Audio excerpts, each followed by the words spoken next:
Hello friends, ಎಲ್ಲರಿಗೂ ನಮಸ್ಕಾರ. ನಾನು ನಿಮ್ಮ ಶಿಲ್ಪ ಮಾತಾಡ್ತಾ ಇದ್ದೀನಿ. After so many long days ಅದಾದಮೇಲೆ ನಾನು ಈ ವಿಡಿಯೋ ಮಾಡ್ತಾ ಇದ್ದೀನಿ, ಅಂದರೆ ಇಂಟ್ರೋ ಕೊಡ್ತಾ ಇದ್ದೀನಿ. I think have missed this intro. ತುಂಬ ದಿನ ಆದಮೇಲೆ ಈ ಒಂದು ಇಂಟ್ರೋ ಕೊಡ್ತಾ ಇದ್ದೀನಿ. ಈ ವಿಡಿಯೋ ನಿಮಗೆ ಇಷ್ಟ ಆಗತ್ತೆ ಅಂತ ಅನ್ಕೋತೀನಿ. ಸೊ ಪೂರ್ತಿ ವಿಡಿಯೋ ನೋಡಿ ಆ್ಯಂಡ್ ಸಪೋರ್ಟ್ ಮಾಡಿ ಅಂತ ಕೇಳ್ಕೊತೀನಿ. ಗುಡ್ ಮಾರ್ನಿಂಗ್ ಎಲ್ಲರಿಗೂ. ಸೊ ಬೆಳಗ್ಗೆಯಿಂದ ವ್ಲಾಗ್ಸ್ನ ಸ್ಟಾರ್ಟ್ ಮಾಡ್ತಾ ಇದ್ದೀನಿ. ಬೆಳಗ್ಗೆ ಎದ್ದು ನಾರ್ಮಲ್ ಮಾರ್ನಿಂಗ್ ರೂಟೀನ್ಸ್ ಏನಿರುತ್ತೆ, ಬೆಡ್ಡೆಲ್ಲ ಕ್ಲೀನ್ ಮಾಡಿ ಫ್ರೆಶ್ ಅಪ್ ಆಗಿ, ಮತ್ತು ನನಗೆ ದಿನನಿತ್ಯ ಬೆಳಗ್ಗೆ ಎದ್ದು ಜೀರಿಗೆ ಕಷಾಯ ಕುಡಿಯುವಂಥ ಅಭ್ಯಾಸ ಇದೆ. ಸೊ ಅದನ್ನು ಕುಡಿದು ನೆಕ್ಸ್ಟ್ ಒಂದು ಪಾರ್ಸಲ್ ಬಂದಿತ್ತು. ಇದು ಬಂದು ಕೌಂಟರ್ ಮಿಷಿನ್ ಅಂತ ಹೇಳ್ಬೋದು, ಮಿನಿ ಕೌಂಟರ್ ಮಿಷಿನ್. ಬೆರಳಿಗೆ ಹಾಕ್ಕೊಂಡು ಕೌಂಟ್ ಮಾಡ್ಕೊಳ್ಳೋದು. ಸೊ ನೀವೇನಾದರೂ ಜಪ ಏನಾದರೂ ಮಾಡಿದ್ರೆ ತುಂಬ ಯೂಸ್ಫುಲ್ ಆಗುತ್ತೆ. ಎಲ್ಲಿ ಬೇಕಾದ್ರೂ ನೀವು ಕ್ಯಾರಿ ಮಾಡಿ ಇದನ್ನು ಆರಾಮ್ಸೆ ಜಪ ಮಾಡ್ಬೋದು. ಸೊ ಇವಾಗ ಜಪಮಾಲ ಎಲ್ಲ ಕಡೆ ಎತ್ಕೊಂಡು ಹೋಗೋಕ್ಕಾಗಲ್ಲ. ಇವಾಗ ಹೆಣ್ಮಕ್ಳಿಗೆ ಸ್ಪೆಷಲಿ ಮಂತ್ಲಿ ಪೀರಿಯಡ್ಸ್ ಇರುತ್ತೆ, ಅದನ್ನ ಮುಟ್ಟೋಕ್ಕಾಗಲ್ಲ, ಎಲ್ಲಿ ಬೇಕಾದರೂ ಹಂಗೆ ಇಡೋಕ್ಕಾಗಲ್ಲ ಜಪಮಾಲನ.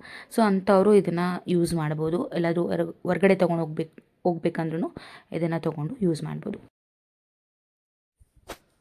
ಸೊ ಅದಾದ ನಂತರ ಹೋಗಿ ಸ್ನಾನ ಮಾಡಿಕೊಂಡು ದೇವ್ರಿಗೆ ಕೈ ಮುಗಿದು ತಿಂಡಿ ತಿಂತಾಯಿತ್ತು. ಚಪಾತಿ ಮತ್ತು ಮೆಂತ್ಯ ಗೊಜ್ಜು ಮಾಡಿದ್ರು ಅಮ್ಮ. ನಾನು ಅಮ್ಮ ಕೂತ್ಕೊಂಡು ಒಟ್ಟಿಗೆ ಟಿ ವಿ ನೋಡ್ಕೊಂಡು ತಿಂದಿದ್ದಾಯಿತು. ಅದ ನಂತರ ನಾನು ತಲೆಗೆ ಸ್ನಾನ ಮಾಡಿದ್ದರಿಂದ ಡ್ರೈ ಮಾಡ್ಕೋತಾ ಇದ್ದೆ. ಕೋಲ್ಡ್ ಆಗಿತ್ತು ಬೇರೆ. ಸೊ ಹೇರ್ ಡ್ರೈ ಮಾಡ್ಕೋತಾ ಇದ್ದೆ. ಆ ಟೈಮಲ್ಲಿ ಇನ್ನೊಂದು ಪಾರ್ಸಲ್ ಬಂತು ಅಂದರು. ಬಟ್ಟೆ 2-3 ಟಾಪ್ ಹಾಕಿದ್ದೆ ಕ್ರಿಸ್ಮಸ್ಗೆ ಮತ್ತು ನ್ಯೂ ಇಯರಿಗೆಲ್ಲ ಬರ್ತಾ ಇದೆಯಲ್ಲ, ಸೊ ಆಫೀಸಿಗೆಲ್ಲ ಹಾಕ್ಕೊಂಡು ಹೋಗ್ಬೇಕನ್ಬಿಟ್ಟು. ಸೊ ಫಸ್ಟ್ ಟೈಮ್ ತೋರಿಸ್ತಾ ಇದ್ದೀನಿ ಅಂತ ಫುಲ್ ಖುಷಿಯಾಗಿಬಿಟ್ಟಿದ್ರು. ವ್ಲಾಗಲ್ಲೆಲ್ಲ ತೋರಿಸಿಲ್ವಲ್ಲ, ಸೊ ಫಸ್ಟ್ ಟೈಮ್ ಈ ಥರ ತೋರಿಸ್ತಿದ್ದೀವಿ ಅನ್ಪ್ಯಾಕಿಂಗೆಲ್ಲ ಅಂತ ಹೇಳಿ ಫುಲ್ ಖುಷಿಯಾಗಿ ತೋರಿಸ್ತಾಯಿದ್ರು. ಆ್ಯಂಡ್ ಅವ್ರಿಗೆ ಕೊಟ್ಟೆ ಅನ್ಬಾಕ್ಸ್ ಮಾಡಿ, ಅಂದರೆ ಅನ್ಪ್ಯಾಕ್ ಮಾಡಿ ಅದನ್ನು ಅಂತ. ಸೊ ಅವರೇ ಅನ್ಪ್ಯಾಕ್ ಮಾಡ್ತಾಯಿದ್ದಾರೆ. ಒಂದು ಅವರು ಆರ್ಡ್ರ್ ಮಾಡಿದರು, ಇನ್ನೊಂದು ನಾನು ಆರ್ಡ್ರ್ ಮಾಡಿದ್ದೆ. ಅದನ್ನು ತೋರಿಸ್ತಾ ಇದ್ದಾರೆ. ಮೆಟೀರಿಯಲ್ಸ್ ಎಲ್ಲ ಚೆನ್ನಾಗಿ ಬರುತ್ತೆ. ಆನ್ಲೈನಲ್ಲೇ ಆರ್ಡ್ರ್ ಮಾಡ್ತೀನಿ ನಾನು. ಅಜಿಯೋ, ಅಮೆಝಾನ್, ಮಿಂತ್ರಾ, ಮೀಶೋ. ಇದು ಮೀಶೋಯಿಂದ ಬಂದಿರೋದು. ಸೊ ಮೀಶೋಲ್ಲೂ ಇವಾಗ ಚೆನ್ನಾಗಿರುತ್ತೆ ಕ್ವಾಲಿಟೀಸು. ಬಟ್ಟೆಗಳು ಅದು ಸ್ಪೆಸಿಫಿಕ್ ಡೀಲರ್ಸು, ಏನು ಸೆಲ್ಲರ್ಸ್ ಇರ್ತಾರೆ ಅವ್ರ ಹತ್ರ ನೋಡಿ ತೊಗೊಬೇಕು, ಚೆನ್ನಾಗಿ ಬರುತ್ತೆ ಕ್ವಾಲಿಟಿ. ಸೊ ಇದೊಂದು ತೋರಿಸ್ತಾಯಿದ್ರು ನೋಡಿ.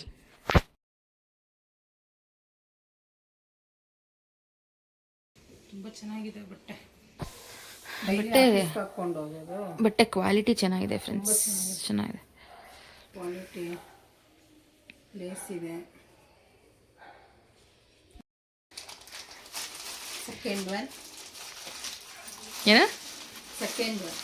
ಸೆಕೆಂಡ್ ಖುಷಿ ಆಗ್ಬಿಟ್ಟಾರ ನಮ್ಮಮ್ಮ.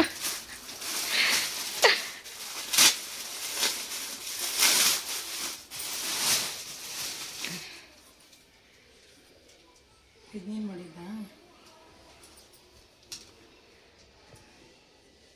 ಮಾಡಿದ್ದ ಅದು ನಾನು ಚೆನ್ನಾಗಿದೆಲ್ಲ, ನೈಸ್ ಕ್ವಾಲಿಟಿ, ಸೂಪರ್ ಇದೆ, ಚೆನ್ನಾಗಿದೆ, ಸೂಪರ್ ಆಗಿದೆ. ಆಫೀಸಿಗೆ ಬೇಕಾಗತ್ತೆ ಅಂತ ತರಿಸ್ತಾ ಇದು. ಆಫೀಸ್ಗೆ ಹಾಕೊಂಡು ಈ ಪಾರ್ಟಿಗೆ ಹೊರಗಡೆ ಹೋದ್ರೆಲ್ಲ ಹಾಕೊಂಡು ಹೋಗ್ಬೋದು. ಟ್ರಿಪ್ಗೂ ಎಲ್ಲ ಹೋದಾಗ ಹಾಕೊಂಡು ಹೋಗೋದು. ಕ್ರೀಮ್ ಕೊಡೋದಕ್ಕೆ ಬ್ಯಾಕ್ ಜೀನ್ಸು, ಜಗ್ಗೀನ್ಸು, ಅದೊಂದು ಜೀನ್ಸು.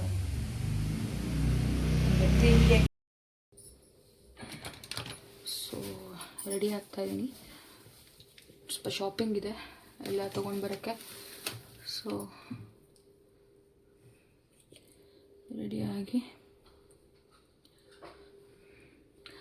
ಗ್ರಾಸರಿ ಶಾಪಿಂಗ್ ಇದೆ, ಸ್ವಲ್ಪ ಶಾಪಿಂಗ್ಸ್ಗಳಿದೆ. ಸೊ ಒಂದು ರೆಗ್ಯುಲರ್ ವಾಚ್,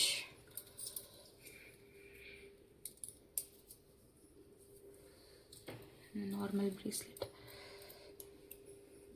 ಥರ ಗೆಟ್ ರೆಡಿ ವಿತ್ ಮೀ ಥರನೂ ಆಗುತ್ತೆ. ಎಸ್, ಎಲ್ಲಿ ತೋರಿಸ್ತೀನಿ ತಾಂಚನಾನ್. ಸೊ ಹಿಂಗೆ ಕಾಣಿಸ್ತಾ ಇದ್ದೀನಿ. ಸೊ ಹೋಗೋಣ, come on let's go. So ನನ್ನ ಬ್ಯಾಗಲ್ಲಿ ಪರ್ಸ್ ತೊಗೊಂಡು ಅದಾದಮೇಲೆ ಶಾಪಿಂಗಿಗೆ ಬಂದ್ವಿ. ಸೊ ಅಮ್ಮ ಸ್ವಲ್ಪ ಏನೋ ಶಾಪ್ ಮಾಡೋಕ್ಕೆ ನೋಡ್ತಾಯಿದ್ರು. ಏನು ಸೋಪ್ ಸ್ಟ್ಯಾಂಡೆಲ್ಲ.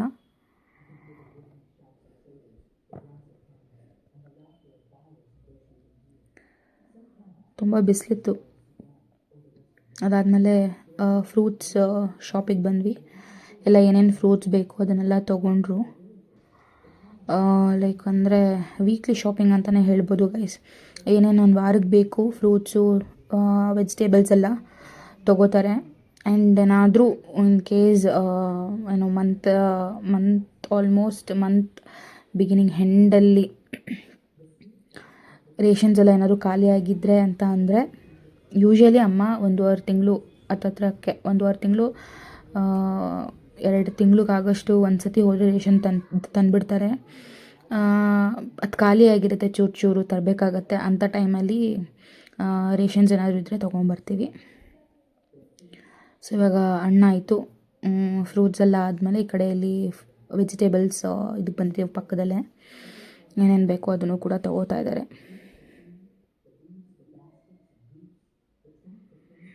ನಾನು ಡಯಟ್ ಮಾಡ್ತಾ ಇರೋದ್ರಿಂದ ನಾನು ಒಂದು ಕ್ಯಾರೆಟ್ ತೊಗೊಳ್ಳಿ, ಬೀಟ್ರೂಟ್ ತೊಗೊಳ್ಳಿ, ಮತ್ತು ABC ಜ್ಯೂಸ್ ಮಾಡ್ಕೊಳ್ಬೇಕು ಅದನ್ನು ತೊಗೊಳ್ಳಿ ಅಂತ ಹೇಳ್ತಾ ಇದ್ದೆ ಅವರಿಗೆ.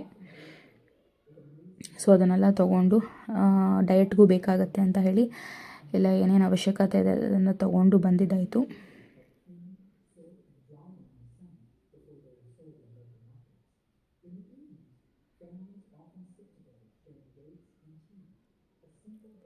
ಸೊ ಫೈನಲಿ ಎಲ್ಲ ತೊಗೊಂಡು ಹೊರಟ್ವಿ. ಈಗ ಹಣ್ಣು ತರಕಾರಿ ಅದೆಲ್ಲ ಆಯಿತು. ನೆಕ್ಸ್ಟ್ ಬಂದು ರಿಲಯನ್ಸ್ ಫ್ರೆಶ್ ಏನೋ ಸ್ಮಾರ್ಟ್ ಫ್ರೆಶ್ ಅಂತ ಏನು ಹೇಳ್ತಾರೆ ಅದಕ್ಕೆ ಬಂದ್ವಿ.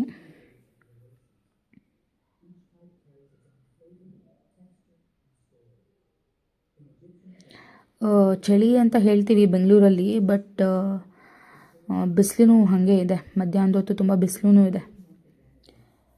ಸೊ ದೇವಸ್ಥಾನಕ್ಕೆ ಹೋಗಬೇಕಾಗಿತ್ತು. ಸೊ ಹಾಗಾಗಿ ತೆಂಗಿನಕಾಯಿ ಎಲ್ಲ ತಗೋತಾಯಿದ್ರು. ಆ್ಯಂಡ್ ಈಗಿನ ಏನೇನು ಬೇಕಿತ್ತು ಅದನ್ನೆಲ್ಲ ತೊಗೋತಾ ಇದ್ದಾರೆ ಮನೆಗೆ.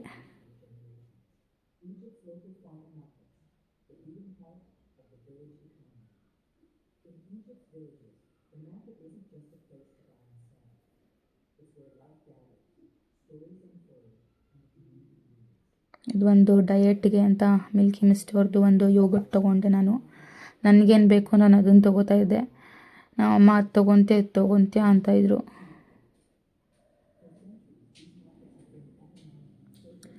ಸೊ ಅವಕ್ಯಾಡೋ ಇತ್ತು. ಅವಕ್ಯಾಡೋನು ಕೂಡ ಆಫರಲ್ಲಿತ್ತು ಅಂತ ಅನಿಸ್ತು ನನಗೆ. ಅಂದರೆ ಅದು ತುಂಬ ಹಣ್ಣು ಆಗಿತ್ತು. ಸೊ ಇದೊಂದು ಟೋಫು. ಯೂಶ್ವಲಿ ಪನ್ನೀರ್ ತೊಗೋತೀನಿ ನಾನು. ಟೋಫು ಟ್ರೈ ಮಾಡೋಣ, ಅದು ಲೋ ಇನ್ ಕ್ಯಾಲರೀಸ್ ಅಂತ ಹೇಳಿದ್ರು. ಸೊ ಹಾಗಾಗಿ ಟೋಫು ಟ್ರೈ ಮಾಡೋಣ ಅಂತ ಈ ಸತಿ ಟೋಫು ತೊಗೊಂಡೆ. ಸೊ ಒಂದಷ್ಟು ಡಯಟಿಗೆ ಏನೇನು ಬೇಕೋ ಅದನ್ನು ಕೂಡ ಎಲ್ಲ ಪಿಕ್ ಮಾಡಿದ್ದೀನಿ, ನನಗೆ ಅವಶ್ಯಕತೆ ಬಂದಿದ್ದು. ಎಸ್, ಅದಾದಮೇಲೆ ಫೈನಲಿ ಎಲ್ಲ ಬಿಲ್ ಮಾಡಿಸಿ ಹೊರಡೋದು.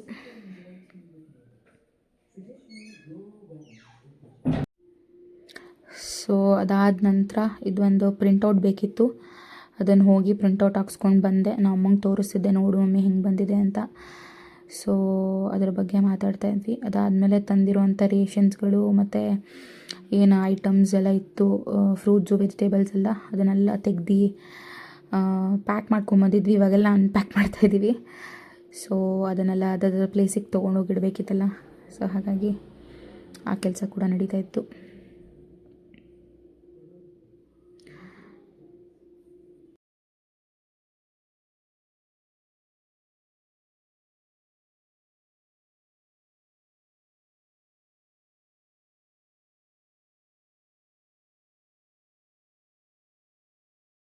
ಅವಕ್ಯಾಡೋ ಇತ್ತು, ಅವಕ್ಯಾಡೋ ತೊಗೊಂಡು ಬಂದೆ. 100 ರೂಪೀಸ್ ಏನೋ ಇತ್ತು. ಇದೊಂದು ಅವಲಕ್ಕಿ, ಫ್ರೂಟ್ಸು, ಮತ್ತು ಎಲ್ಲಿ ಒಂದಷ್ಟು ತರಕಾರಿಗಳು. ಇಷ್ಟು ಶಾಪಿಂಗ್ ಆಯಿತು. ಒಂಥರ ವೀಕ್ಲಿ ಶಾಪಿಂಗ್. ಇಷ್ಟು ಶಾಪಿಂಗ್ ಮುಗಿಸ್ಕೊಂಡು ಬಂದಿದ್ದಾಯಿತು. ನಮ್ಮ ಬಿಗ್ ಬಾಸ್ ಲೈವ್ ಹಾಕಿದ್ದಾರೆ. ಸೊ ಇಷ್ಟು ಶಾಪಿಂಗ್ ಮಾಡ್ಕೊಂಡು ಬಂದಿದ್ದು ಆಯಿತು. ಫೈನಲಿ ಎಲ್ಲ ಒಂಥರ ವೀಕ್ಲಿ ಶಾಪಿಂಗ್ ಅಂತ ಹೇಳ್ಬೋದು. ದೇವಸ್ಥಾನಕ್ಕೆ ಹೋಗಬೇಕು, ದೇವಸ್ಥಾನಕ್ಕೆ ಹೋಗಿಲ್ಲ. ಬೆಳಗ್ಗೆ ಹೋಗಬೇಕಿತ್ತು ಬಟ್ ಲೇಟ್ ಆಗೋಯಿತು. ಎಲ್ಲ ಮುಗಿಸ್ಕೊಂಡು ಮಾಡೋಷ್ಟೊತ್ತಲ್ಲಿ ಪೂಜೆ ಮಾಡಿ ತಿಂಡಿ ತಿನ್ನೋಷ್ಟೊತ್ತಲ್ಲಿ ಲೇಟ್ ಆಗೋಯಿತು. ಸೊ ಹಾಗಾಗಿ ಇವತ್ತು ಸಂಜೆ ದೇವಸ್ಥಾನಕ್ಕೆ ಹೋಗ್ಬಿಟ್ಟು ಬರ್ತಾಯಿದ್ದೀನಿ. ಆ್ಯಂಡ್ ಪೂಜೆನೂ ಮಾಡಿಸೋಣ ಅಂತ ಹೇಳಿ ಅನ್ಕೋತಾ ಇದ್ದೆ. ತುಂಬ ದಿನ ಆಗಿತ್ತು. ಸೊ ಹಾಗಾಗಿ ಪೂಜೆ ಮಾಡಿಸಿ ಒಂದು ಇದು ಪ್ರಿಂಟೌಟ್ ತೆಕ್ಕೊಂಡು ಬಂದು ಆಯಿತಾ. ಅಷ್ಟೊಂದು ಪ್ರಾಪರಾಗಿ ಕಟ್ಟಾಗಿದೆಯಲ್ಲ ಗೊತ್ತಿಲ್ಲ. ಸೊ ಈ ಥರ ಇನ್ಸ್ಟಾಗ್ರಾಮ್ ಆ್ಯಂಡ್ ಹಾಯ್ ಅಮ್ಮ, ಹೇಗಿದ್ದೀರಾ? ಚೆನ್ನಾಗಿದ್ದೀನಿ. ಹಲೋ ವೀಕ್ಷಕರೇ, ನಮಸ್ತೆ. ಹಾಯ್ ಹಲೋ ಫ್ರೆಂಡ್ಸ್, ಎಲ್ಲರೂ ಚೆನ್ನಾಗಿದ್ದೀರಾ ಅಂತ ಅನ್ಕೋತೀನಿ. ನಾವು ಚೆನ್ನಾಗಿದ್ದೀವಿ. ಸ್ವಲ್ಪ ವಾಯ್ಸ್ ಕೆಟ್ಟಿದೆ, ಹುಷಾರಿರಲಿಲ್ಲ. ಇವಾಗ ಪರವಾಗಿಲ್ಲ, ವಾಯ್ಸ್ ಕೆಮ್ಮಿದೆ. ಸೊ ಅಷ್ಟೇ, ರಿಕವರಿ ಆಗ್ತಾಯಿದ್ದೀನಿ. ಸೊ ಏನು ವಿಡಿಯೋ ಮಾಡ್ತಾಯಿದ್ದೀವಿ ಅಂತ ಅಂದರೆ, after so many long days ಅದಾದಮೇಲೆ ವಿಡಿಯೋ ಮಾಡ್ತಾ ಇರೋದು. ತುಂಬ ಎಕ್ಸೈಟ್ಮೆಂಟ್ ಇದೆ, ತುಂಬ ಖುಷಿ ಆಗ್ತಾಯಿದೆ. ಫೈನಲಿ ಐ ಆಮ್ ಬ್ಯಾಕ್ ಅಂತ ಹೇಳೋಕ್ಕೆ ಖುಷಿ ಆಗ್ತಾಯಿದೆ. ಯಾಕೆ ಶಿಲ್ಪ ಇಷ್ಟು ದಿನ ವಿಡಿಯೋ ಮಾಡಿರಲಿಲ್ಲ ಅಂತ ಹೇಳಿದರೆ, ಅದಕ್ಕೆ ಆದಂತಹ ರೀಸನ್ಸ್ಗಳಿತ್ತು. ಸೊ ಹಾಗಾಗಿ ಮಾಡಲಿಕ್ಕಾಗಿರಲಿಲ್ಲ. ಸಿಂಪಲಾಗಿ ಹೇಳಬೇಕಂತ ಅಂದರೆ, ಜಸ್ಟ್ ನಾನು ಬ್ರೇಕ್ ತೊಗೊಂಡಿದ್ದೆ ಯೂಟ್ಯೂಬ್ ಚಾನಲಿಂದ. ಸೊ ಎಲ್ಲ ಅಂದರೆ ನನ್ನ ಕೆರಿಯರ್ ನೋಡಬೇಕಿತ್ತು. ನಾನು ರಿಸ್ಕ್ ತೊಗೊಳ್ಳೋ ಥರ ಪರಿಸ್ಥಿತಿಯಲ್ಲಿ ಇರಲಿಲ್ಲ. I would have taken risk ತೊಗೊಂಡು ಯೂಟ್ಯೂಬ್ನ ಆಡ್ಬೋದಾಗಿತ್ತು. ಬಟ್ ಎಲ್ಲಿ ಆಗುತ್ತೋ ಇಲ್ಲವೋ, ಹೆಂಗೆ ಎತ್ತ ಅಂತ ಅಂದರೆ ಕನ್ಫ್ಯೂಷನ್, ಡೈಲೋಮೋ ಸ್ಟೇಜಲ್ಲಿದ್ದೆ. ಹಾಗಾಗಿ ಇಲ್ಲ, ನಾನು ಒಂದು ಕ್ಲಾರಿಟಿ ತೊಗೊಂಡು ನಾನು BCom ನಾನು ಸ್ಟಾರ್ಟ್ ಮಾಡಿದ್ದು, BCom ಫಸ್ಟ್ ಇಯರಲ್ಲಿ ಸ್ಟಾರ್ಟ್ ಮಾಡಿದ್ದು ನಾನು. ಸೊ ಎಂಡಲ್ಲಿ ಆದಾಗ ಐ ಶುಡ್ ಡೂ ಸಮಥಿಂಗ್ ಅಂತ ಬಂದಾಗ MBA ಮಾಡ್ತಾಯಿದ್ದೀನಿ. ನಾನು ಇವಾಗ MBA ಮಾಡ್ತಾಯಿದ್ದೀನಿ ಲಾಸ್ಟ್ ಸೆಮ್. ಅದಾದಮೇಲೆ ಜೊತೆಗೆ ಕೆಲಸನೂ ಕೂಡ ಮಾಡ್ತಾಯಿದ್ದೀನಿ. ಈಗ ಕೆಲಸ ಸಿಕ್ತು, ಬೆಂಗಳೂರಿಗೆ ಶಿಫ್ಟ್ ಆದ್ವಿ ನಾವು ಫುಲ್ ಫ್ಯಾಮಿಲಿ. ನಾನು ಒಬ್ಬಳಿಗೆ ಬಿಡಲಿಲ್ಲ ನಮ್ಮಮ್ಮ. ಒಬ್ಬಳೇ PGಯಲ್ಲೆಲ್ಲ ಇರೋದು ಬೇಡ, ಊಟ ತಿಂಡಿ ಎಲ್ಲ ಅಂತ ಕಷ್ಟ ಆಗುತ್ತೆ, ಹೆಲ್ತ್ ಹಾಳಾಗುತ್ತೆ. ದುಡಿಯೋಕ್ಕೆ ಹೋಗಿ ದುಡ್ಡು ಸಂಪಾದನೆ ಮಾಡಿ ಹೆಲ್ತ್ ಹಾಳು ಮಾಡ್ಕೋತೀಯ ಅಂತ ಪಾಪ ಅವರು ಅಪ್ಪ ಅಮ್ಮ ಇಬ್ಬರು ಕೂಡ ನನ್ನ ಜೊತೆಗೆ ಶಿಫ್ಟ್ ಆದರು. ಸೊ ಕಂಪ್ಲೀಟ್ ಫ್ಯಾಮಿಲಿ ಮಂಡ್ಯದಿಂದ ಬ್ಯಾಂಗ್ಳೂರಿಗೆ ಶಿಫ್ಟ್ ಆಗಿದ್ದೀವಿ. ಮಂಡ್ಯದಲ್ಲಿ ಇದ್ದೀವಿ, ಇಲ್ಲೂ ಇದ್ದೀವಿ. ಹೌದು, ಮಂಡ್ಯದಲ್ಲೂ ಮನೆ ಇದೆ, ಹೋಗ್ತಾ ಬರ್ತಾ ಇರ್ತಾರೆ. ಬಟ್ ಇಲ್ಲಿ ಮನೆ 90% ಇಲ್ಲೇ ಇರ್ತೀವಿ. ಬಿಕಾಸ್ ಅಪ್ಪಂಗೂ ಕೂಡ ಇಲ್ಲೇ ಬಿಡದಿಯಲ್ಲಿ ಕೆಲಸ ಇರೋದು. ಸೊ ಅವರು ಮೊದಲು ಮಂಡ್ಯದಿಂದ ಅಲ್ಲಿಗೆ ಟ್ರಾವೆಲ್ ಮಾಡ್ತಾಯಿದ್ರು, ಕೆಂಗೇರಿ ಬಿಡದಿಗೆ. ಈಗ ಇಲ್ಲಿಂದ ಟ್ರಾವೆಲ್ ಮಾಡ್ತಾರೆ. ಸೊ ಹಾಗಾಗಿ ಅಪ್ಪನೂ ಬಂದಿದ್ದಾರೆ, ಅಮ್ಮನೂ ಬಂದಿದ್ದಾರೆ. ಅಮ್ಮಂದು ಬಿಸ್ನೆಸ್ ಇತ್ತು ಅಲ್ಲಿ, basically she is a tailor. ಅಲ್ಲಿ ವರ್ಕ್ ಮಾಡ್ತಾಯಿದ್ರು. ಸರಿ ಆಯಿತು, ಕ್ವಿಟ್ ಮಾಡಿ ಅವರು ಇಲ್ಲಿಗೆ ಬಂದರು ನನ್ನ ಜೊತೆಗೆ. ಸೊ ಇವಾಗ ನಮ್ಮ ಫ್ಯಾಮಿಲಿ ಬ್ಯಾಂಗ್ಳೂರಲ್ಲಿದ್ದೀವಿ. ಈ ವಾತಾವರಣಕ್ಕೆ, ಬ್ಯಾಂಗ್ಳೂರು ವಾತಾವರಣಕ್ಕೆ ನಾವು ಅಡ್ಜಸ್ಟ್ ಆಗಬೇಕಾಗಿತ್ತು. ಸ್ವಲ್ಪ ಟೈಮ್ ಹಿಡಿತು ಅಂತ ಹೇಳ್ಬೋದು. ಆ್ಯಂಡ್ ನನಗೆ ಕಂಪ್ಲೀಟ್ ಅಂದರೆ ಯೂಟ್ಯೂಬಲ್ಲೂ ಫೋಕಸ್ ಮಾಡೋಕ್ಕಾಗ್ತಾ ಇರಲಿಲ್ಲ. ಅಂದರೆ ನಾವು ಮೊದಲಿಂದನೂ ಬೆಂಗಳೂರೇ, ನಮ್ಮಮ್ಮನ ಮನೆ ಬೆಂಗಳೂರೇ. ಆ ಥರ ಏನು ನಮಗೆ ಹೊಸದನ್ಸಿಲ್ಲ ಬೆಂಗಳೂರು. ಹೊಸದಂತ ಅಲ್ಲ, ಎಲ್ಲ ಗೊತ್ತಿರೋ ಏರಿಯಾ ಹಂಗಲ್ಲ, ಹಂಗೆ ಹೇಳಿಲ್ಲ ಮಮ್ಮಿ ನಾನು. ಅಂದರೆ ಇವಾಗ ನಾನು ಹುಟ್ಟಿದ್ದು ಅಂದರೆ ನಾನು ಹುಟ್ಟಿದ್ದು ಅಮ್ಮನೂರು, ಅಮ್ಮನ ತವರೂರು ಬಂದು ಬೆಂಗಳೂರೇ. ಬಟ್ ನಾನು ಹುಟ್ಟಿದ್ದಿಲ್ಲೇನೆ. ಬಟ್ ಬೆಳೆದಿದ್ದೆಲ್ಲ ನಾವು 20 to 22 ಇಯರ್ಸ್ ನಾವು ಮಂಡ್ಯದಲ್ಲೇ ಇದ್ದಿದ್ದು. ಬೆಂಗಳೂರಲ್ಲೇ. ಹಾಂ, 22 ಇಯರ್ಸ್ ನಾನು ಬೆಳೆದಿರೋದು ಮಂಡ್ಯದಲ್ಲಿ. ಸೊ ನನಗೆ ಹೊಸದಿದು. ಅಂದರೆ ನನಗೆ ಹೊಸದಂದ್ರೆ ಮತ್ತೆ ಓದಿದ್ದು ಎಲ್ಲ ಡಿಗ್ರಿವರೆಗೂ ಮಂಡ್ಯದಲ್ಲಿ. ಅಲ್ಲೂ ಇದ್ವಿ, 22 ವರ್ಷ ಅಲ್ಲೂ ಸಂಸಾರ ಮಾಡಿದ್ದೀವಿ. ಅವಳು ಅಲ್ಲೇನೆ ಬೆಳೆದಿದ್ದಾಳೆ, ಅಲ್ಲಿಂದ ಇಲ್ಲಿ ಕರ್ಕೊಂಡು ಬಂದಿದ್ದಾನೆ ದೇವರು. ಸೊ ಇಲ್ಲಿ ಬಂದಾಗ ಸಡನ್ಲಿ ನಾವಿಲ್ಲಿ ಎಲ್ಲ ವಾತಾವರಣಕ್ಕೆ ಆಪ್ಟ್ ಮಾಡ್ಕೋಬೇಕಂದ್ರೆ ಸ್ವಲ್ಪ ಕಷ್ಟನೇ ಆಯಿತು ಆ್ಯಕ್ಚುಲಿ. ಇಲ್ಲಿ ಸುತ್ತಮುತ್ತ ಎನ್ವೈರ್ನಮೆಂಟ್, ಸ್ಪೆಷಲಿ ಎನ್ವೈರ್ನಮೆಂಟ್ ತುಂಬ ಚೇಂಜಸ್ ಆಗುತ್ತೆ ಇಲ್ಲಿ ಬೆಂಗಳೂರು ವಾತಾವರಣ. ಸೊ ಹಾಗಾಗಿ ಸ್ವಲ್ಪ ಎಲ್ಲೋ ಅಡ್ಜಸ್ಟ್ ಆಗೋದು ಸ್ವಲ್ಪ ಕಷ್ಟ ಆಯಿತು. ಬಟ್ ಇವಾಗ ಆಲ್ಮೋಸ್ಟ್ ಓಕೆ, ನಮ್ಮ ಮನೆ ನಮ್ಮೂರು ಥರನೇ ಅನಿಸುತ್ತೆ ನಮಗೆ ಇಲ್ಲೀಗ. ಸೊ ನಾನು MBA ಮಾಡ್ತಾಯಿದ್ದೀನಿ, ಜೊತೆಗೆ ಕೆಲಸಕ್ಕೂ ಹೋಗಿ ಮತ್ತು ಯೂಟ್ಯೂಬ್ ಅಂತಂದರೆ ತುಂಬ ಕಷ್ಟ ಆಗೋಗ್ತಾಯಿತ್ತು. ಸೊ ಕಂಪ್ಲೀಟಾಗಿ ಒಂದು ಯಾವುದಾದ್ರೂ ಮುಗಿಸೋಣ, ಸೊ ಅದಾದಮೇಲೆ ಅಂದರೆ MBA ಮುಗಿಸೋಣ, ಅದಾದಮೇಲೆ ಮಾಡೋಣ ಅನ್ನೋ ಥರ ಇತ್ತು ನನಗೆ ತಲೆಯಲ್ಲಿ.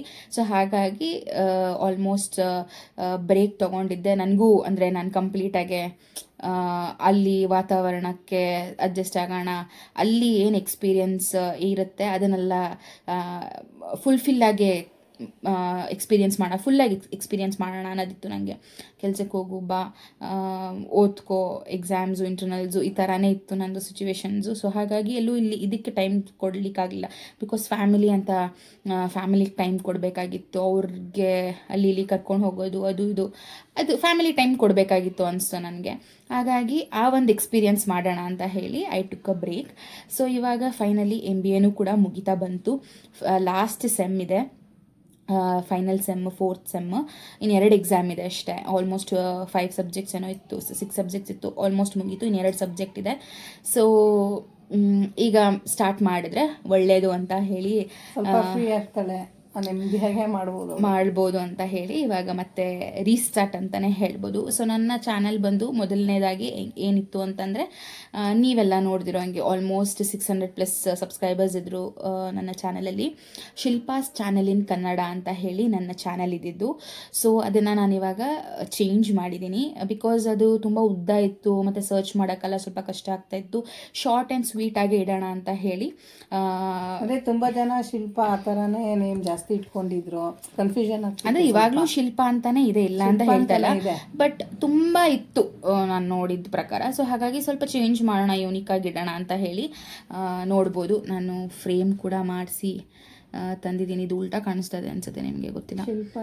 ಸೊ ಶಿಲ್ಪ ಯಾನ ಅಂತ ಹೇಳಿ ಕಾಣಿಸಲ್ಲ, ಇಲ್ಲಿ ಉಲ್ಟಾ ಕಾಣಿಸ್ತದೆ, ಆಮೇಲೆ ತೋರಿಸ್ತೀನಿ ನಾನು. ಸೊ ಶಿಲ್ಪ ಯಾನ ಅಂತ ಹೇಳಿ ಚೇಂಜ್ ಮಾಡಿದ್ದೀನಿ ನೇಮ್, ನಾನು ಯೂಟ್ಯೂಬ್ ಚಾನಲ್ ನೇಮ್ನ. ಹಾಗೆಯೇ ಇದಕ್ಕೆ ಅಂತ ಹೇಳಿ ಒಂದು ಇನ್ಸ್ಟಾಗ್ರಾಮ್ ಅಕೌಂಟನ್ನು ಕೂಡ ಓಪನ್ ಮಾಡಿದ್ದೀನಿ, ಹೊಸದ್ದು ಚಾನಲ್ಗೋಸ್ಕರನೇ ಅಂತ. ಪಬ್ಲಿಕ್ ಪ್ಲ್ಯಾಟ್ಫಾರ್ಮ್ ಅಂತ ಹೇಳಿ ಇನ್ಸ್ಟಾಗ್ರಾಮ್ ಓಪನ್ ಮಾಡಿದ್ದೀನಿ. ಸೊ ಶಿಲ್ಪ ಯಾನ ಅಂತಲೇ ಸರ್ಚ್ ಮಾಡಿದ್ರೆ ನಿಮಗೆ ಸಿಗುತ್ತೆ. ಲಿಂಕು ಕೂಡ ಡಿಸ್ಕ್ರಿಪ್ಷನಲ್ಲಿ ಹಾಕ್ತೀನಿ. ಸೊ ದಯವಿಟ್ಟು ಸಬ್ಸ್ಕ್ರೈಬ್ ಮಾಡಿಕೊಂಡು ಸಪೋರ್ಟ್ ಮಾಡಿ ಅಂತ ಹೇಳ್ಬೋದು. ಇನ್ಮೇಲಿಂದ ಒಳ್ಳೆ ವೀಡಿಯೋಸ್ಗಳನ್ನು ಆದಷ್ಟು ಕೊಡ್ತೀನಿ. ಇನ್ಸ್ಟಾಗ್ರಾಮಲ್ಲೂ ಶಾರ್ಟ್ಸ್ ಮತ್ತು ರೀಲ್ಸ್ಗಳನ್ನು ಹಾಕ್ತೀನಿ. ಆ್ಯಂಡ್ ಒಳ್ಳೊಳ್ಳೆ ವೀಡಿಯೋಸು, ಒಳ್ಳೊಳ್ಳೆ ಇನ್ಫಾರ್ಮೇಷನ್ ವೀಡಿಯೋಸನ್ನು ನಿಮಗೆ ಕೊಡೋಕ್ಕೆ ನಾನು ಟ್ರೈ ಕೊಡ್ತೀನಿ ಕೂಡ. ಸೊ ಇವಾಗ ಜಾಸ್ತಿ ಪ್ಲೇಸಸ್ನ ಎಕ್ಸ್ಪ್ಲೋರ್ ಮಾಡೋಕ್ಕೆ ನನಗೆ ಅವಕಾಶ ಸಿಕ್ಕಿದೆ. ಬೆಂಗಳೂರಲ್ಲೇ ಇರೋದ್ರಿಂದ ಎಲ್ಲೆಲ್ಲಿ ನಂಗೆ ಸಾಧ್ಯ ಆಗುತ್ತೋ ಅಲ್ಲೆಲ್ಲವೂ ನಾನು ಎಕ್ಸ್ಪ್ಲೋರ್ ಮಾಡಿ ಬೇರೆ ಬೇರೆ ವಿಷಯಗಳನ್ನು ನಿಮ್ಮ ಜೊತೆಗೆ ಶೇರ್ ಮಾಡ್ಕೊಳ್ಳೋಕ್ಕೆ ಇಷ್ಟಪಡ್ತೀನಿ. ಸೊ ನಾನು ತಿಳ್ಕೊತೀನಿ, ನಿಮಗೂ ತಿಳಿಸ್ಕೊಡ್ತೀನಿ ಅಂತ ಹೇಳ್ತಾ, ನಿಮ್ಮ ಸಪೋರ್ಟ್ ಬೇಕು ಫ್ರೆಂಡ್ಸ್, ದಯವಿಟ್ಟು ಸಪೋರ್ಟ್ ಮಾಡಿ ಅಂತ ಕೇಳ್ಕೊಳ್ತೀನಿ. ಸೊ ಲೈಕ್ ಮಾಡಿ, ಶೇರ್ ಮಾಡಿ, ಆದಷ್ಟು ನಿಮ್ಮ ಫ್ರೆಂಡ್ಸ್ ಆ್ಯಂಡ್ ಫ್ಯಾಮಿಲೀಸ್ಗೆ ಶೇರ್ ಮಾಡಿ, ಸಪೋರ್ಟ್ ಮಾಡಿ, ಪ್ರೀತಿ ತೋರಿಸಿ ಅಂತ ನಾನು ಕೇಳ್ಕೊಳ್ತೀನಿ. ಆ್ಯಂಡ್ ಯಾವ್ಯಾವ ಥರ ನಿಮಗೆ ವೀಡಿಯೋಸ್ಗಳು ಬೇಕು ನನ್ನ ಕಡೆಯಿಂದ, ಒಳ್ಳೆ ವೀಡಿಯೋಸ್ಗಳನ್ನು ಸೊ ಕಾಮೆಂಟ್ ಮಾಡಿ ತಿಳಿಸಿ, ಅಂಥ ವೀಡಿಯೋಸ್ನ ಮಾಡೋಕ್ಕೆ ಟ್ರೈ ಮಾಡ್ತೀನಿ ನಾನು. ಸೊ ನನ್ನ ಈ ಚಾನಲ್ ಉದ್ದೇಶ, ನಾನು ಸ್ಟಾರ್ಟ್ ಮಾಡಿದ್ದು ನನ್ನ ಪ್ಯಾಷನಾಗೆ ಸ್ಟಾರ್ಟ್ ಮಾಡಿದ್ದು ಈ ಚಾನಲ್ನ. ಆ್ಯಂಡ್ ಆಲ್ಸೋ ನನಗೆ ಗೊತ್ತಿರೋ ಇಂಥ ಇನ್ಫಾರ್ಮೇಷನ್ಸ್ನ ನಾನು ನಿಮ್ಮ ಜೊತೆಗೆ ಶೇರ್ ಮಾಡಬೇಕು, ಒಂದಷ್ಟು ವಿಷಯಗಳ ಜೊತೆ ಹಂಚ್ಕೊಂಡು ಮೋಟಿವೇಟ್ ಮಾಡಬೇಕನ್ನೋ ಒಂದು ಉದ್ದೇಶದಿಂದ ನಾನು ಚಾನಲ್ ಸ್ಟಾರ್ಟ್ ಮಾಡಿದ್ದು. ಸೊ ಅದನ್ನು ಕಂಟಿನ್ಯೂ ಮಾಡೋಣ. ನಾನು ಒಂದಷ್ಟು ತಿಳ್ಕೊಳ್ಬೇಕಾಗಿರೋದಿದೆ ಲೈಫಲ್ಲಿ, ತಿಳ್ಕೊತಾ ಇದ್ದೀನಿ ಇವಾಗ. ಸೊ ನಿಮಗೂ ತಿಳಿಸ್ತೀನಿ ಅಂತ ಹೇಳ್ತಾ, ಎಸ್ ಐ ಆಮ್ ಬ್ಯಾಕ್ ಅಂತ ಹೇಳ್ತಾ,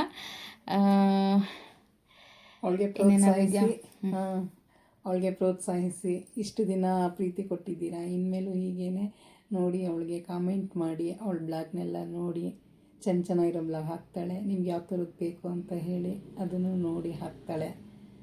ಅವಳಿಗೆ ಪ್ರೋತ್ಸಾಹಿಸಿ. ಓಕೆ ಆಯಿತಾ? ಓಕೆ. ಸೊ ನಮ್ಮ ಮನೆ ಹತ್ರ ಇರುವಂಥ ದೇವಸ್ಥಾನಕ್ಕೆ ಬಂದ್ವಿ ಸಂಜೆ. ಸೊ ಇಲ್ಲೂ ಕೂಡ ಆಶೀರ್ವಾದ ತಗೊಂಡು ಮನೆಗೆ ಬಂದಿದ್ದಾಯಿತು. ಸೊ ದೇವರ ಆಶೀರ್ವಾದ, ನಮ್ಮ ಅಪ್ಪ ಅಮ್ಮನ ಆಶೀರ್ವಾದ, ನಿಮ್ಮೆಲ್ಲರ ಆಶೀರ್ವಾದ ಬೆಳೆಸಿ ಆರೈಸಿ ಅಂತ ಹೇಳಕ್ಕೆ ಇಷ್ಟಪಡ್ತೀನಿ.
ಈ ವಿಡಿಯೋ ನಿಮಗೆ ಇಷ್ಟ ಆಗಿದೆ ಅಂತ ಅನ್ಕೋತೀನಿ. ಇಷ್ಟ ಆಯಿತು ಅಂತಂದರೆ ದಯವಿಟ್ಟು ಲೈಕ್ ಮಾಡಿ, ಶೇರ್ ಮಾಡಿ, ಕಾಮೆಂಟ್ ಮಾಡಿ. ಆ್ಯಂಡ್ ಮತ್ತು ನೆಕ್ಸ್ಟ್ ವಿಡಿಯೋದಲ್ಲಿ ಸಿಗೋಣ. ಸೊ ಅಲ್ಲಿ ತನಕ stay safe and stay healthy ಅಂತ ಹೇಳ್ತಾ ಎಲ್ಲರಿಗೂ ನಮಸ್ಕಾರ. ಬಾಯ್.